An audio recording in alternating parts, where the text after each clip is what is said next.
நம்ம இன்னைக்கு வந்திருக்கக்கூடிய இடம் பார்த்தீங்கன்னா, ஆனால் இது என்ன முறுக்குங்க? இது வந்து காரம் முறுக்குங்க. ஃபிங்கர் சிப்ஸ் எல்லாருமே விரும்புவாங்க. 60 ரூபாய்க்கு கொடுத்துட்டு இருக்கிறேன். இது ஒவ்வொரு கிலோ பாக்கெட். வெளியே 100 ரூபா வரைக்கும் விற்கிறாங்க. நம்ம 40 ரூபாய்க்கு கொடுத்துட்டு இருக்கிறோம். நம்மளுடைய சொந்த தயாரிப்பு சில்லி சிப்ஸ். இது பொட்டேட்டோலேயே சில்லி. கேஷ்யூ பிஸ்கெட்டுங்க. வடிவத்தில் இருக்கிறனால கேஷ்யூ பிஸ்கெட்டுங்க வாங்க. அதாவது ஹோல்சேல் ப்ரைஸில் 40 ரூபா கொடுக்குறோம். ரீட்டைலே 40 ரூபா தான். ஓகே. ரீட்டைலே வந்து 40 ரூபா ரேட்டு தான் கொடுத்துட்டு இருக்கிறோம். ஹோல்சேலுங்கும் போது இன்னும் கொஞ்சம் கம்மியாகும். இன்னும் கம்மியாகும். அரிசி முறுக்கு. இது வந்து ஓம மிக்சர்னு சொல்லுவாங்க. முட்டை பிஸ்கெட்னு சொல்லுவாங்க. பைனாப்பிள் பிஸ்கெட்னு சொல்லுவாங்க. பூண்டு முறுக்கு எல்லாமே கலந்துருக்கும். தட்டைப்பயிறு, வேர்க்கடலை, பொட்டுக்கடலை, பாசிப்பருப்பு நிறைய இருக்கும்.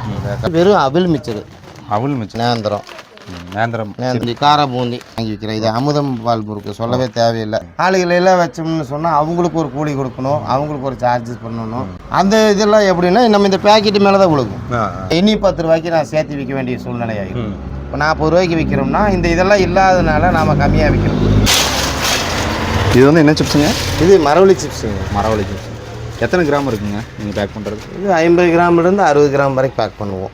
50லேருந்து 60 கிராம். 60 கிராம் வரைக்கும் பேக் பண்ணுவோம். இது வந்து பேக்கெட் வந்து இது 10 ரூபாய்க்கு சேல்ஸ் பண்ணுறோம்.